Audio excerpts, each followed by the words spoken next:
À présent à Mélan, dans l'agglomération de Grenoble, la campagne en vue des élections municipales de mars prochain bat déjà son plein. Un peu comme si la ville voulait tourner la page d'un mandat très chaotique, avec 3 maires en l'espace de 2 ans. 3, c'est également le nombre de candidats d'ores et déjà déclarés pour prendre la suite. Jordan Guéant avec Nathalie Rapuc. Pour elle, ce jardin partagé est une fierté. Joëlle Ours, conseillère municipale sortante, en est à l'origine. Le résultat, selon elle, d'un débat fructueux pour remplacer une piscine démolie. On a mis tout autour de la table des gens de toute sensibilité, de gauche, de droite, sans avis, sans préjugés. Et ça a donné ça, c'est-à-dire qu'aujourd'hui, c'est pas un problème.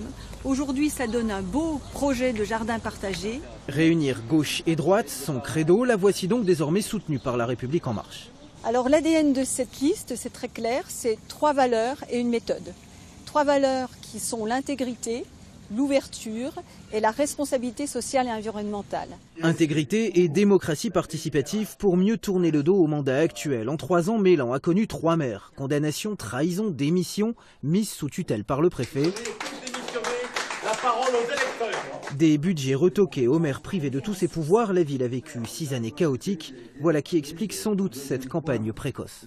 Il faut que tout change pour que rien ne change.